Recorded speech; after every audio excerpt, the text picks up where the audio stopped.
যে কোনো আচার পছন্দ করি আর না করি, আমের আচারটা কিন্তু আমরা সবাই অনেক পছন্দ করি। আমার তো মনে হয় আমের আচার পছন্দ করে না এমন কাউকে খুঁজে পাওয়াটাই টাফ হবে। আসসালামু আলাইকুম সবাইকে। আজকে আমি কাঁচা আম দিয়ে খুব সহজেই কিভাবে তোমরা আচার বানিয়ে ফেলবে সেটাই আজকে শেয়ার করব। কি আচার বানানোটাকে অনেক ঝামেলার মনে করে, বাট আচার বানানো কিন্তু একদম সহজ। আমি আমগুলোকে ভালোভাবে কেটে ধুয়ে নিয়েছি। এখন আমি এটা সেদ্ধ করে নিব। 5 থেকে 7 মিনিটের মতো সেদ্ধ করে পানিটা ফেলে দিব। এরপর ছাঁকনি দিয়ে পানিটা ছেঁকে নিব। চুলায় কড়াই বসে এখন আমি দিয়ে দিব আধা কেজির মতো সরিষার তেল। অলমোস্ট 4 কেজির মতো আমের আচারে আমি আধা কেজি সরিষার তেল ইউজ করছি। এখন আমি এখানে দিয়ে দিব রসুন কুচি। আচারে কিন্তু রসুন কুচিটা যত বেশি দিবে তত বেশি মজা হবে। রসুন কুচিটা দিয়ে আমি 2 থেকে 3 মিনিটের মতো নেড়ে চেড়ে নিব। আর রসুনটা দেওয়ার পরপরই কিন্তু এরকম বলক উঠে যাবে। এরপর আমি এখানে দিয়ে দিব 5 ফোড়ন। আচারের কিন্তু মেইন ফ্লেভারটাই আসে 5 ফোড়ন থেকে। 5 ফোড়নটা আমি 2 মিনিটের মতো নেড়ে চেড়ে নিয়েছি। এখন আমি এখানে দিয়ে দিব চিনি। আমি কিন্তু আচারটাকে খুব বেশি মিষ্টি করব না, যার কারণে আমি চিনির পরিমাণটা একটু কমিয়ে দিয়েছি। তোমরা যদি মিষ্টি মিষ্টি আচার খেতে চাও তাহলে কিন্তু চিনির পরিমাণটা অবশ্যই বাড়িয়ে দিবে। এখন আমি এখানে দিয়ে দিব পরিমাণ মতো লবণ, হলুদের গুঁড়া ও মরিচের গুঁড়া।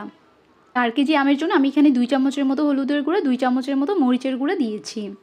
এখন আমি মশলাটাকে ভালোভাবে নেড়ে চেড়ে নিব। মশলাটাকে আমি 2 থেকে 3 মিনিটের মতো নেড়ে চেড়ে কষিয়ে নিব। এই তো এখন আমার মশলাটা কষানো হয়ে গিয়েছে। এখন আমি সেদ্ধ করে রাখা যে আমটা রেখেছি সেটা এর মাঝে দিয়ে দিব। আমি যে আমটা ইউজ করছি সেটা কিন্তু একদমই কাঁচা আম ছিল, আর অনেক বেশি টক ছিল, যার কারণে কিন্তু সেদ্ধ করে আমি কাঁচা আমের টকটা ফেলে দিয়েছি। সেদ্ধ করে রাখা সবগুলো আম আমি এখন এর মাঝে দিয়ে দিয়েছি। আমগুলো এখন আমি ভালোভাবে মশলার সাথে নেড়ে চেড়ে নিব। আর আমগুলো নেড়ে চেড়ে নিতে নিতে অন্য চুলায় আমি শুকনো মরিচ টেলে নিয়েছি। আমের আচারে কিন্তু শুকনো মরিচ না দিলেই না। আমি যেহেতু কাঁচা আম দিয়ে আচারটা বানাচ্ছি তাই টক মিষ্টি ঝাল 3টা ফ্লেভারই আমি রাখার চেষ্টা করব। শুকনো মরিচগুলোকে আমি এখন গুঁড়ি করে আমের মাঝখানে দিয়ে দিব। আমের আচারে শুকনো মরিচ না দিলে আমার কেমন যেন একদম খালি খালি লাগে। এখন আমি শুকনো মরিচটাকে আমের সাথে ভালোভাবে নেড়ে চেড়ে মিশিয়ে নিব। আমি যেহেতু চিনির পরিমাণটা একদম কম দিয়েছি তাই আমি এখন এখানে দিয়ে দিব খেজুরের গুড়। আস্ত খেজুরের গুড়টাকে আমি একটু ভেঙে গুঁড়ি করে নিয়েছি।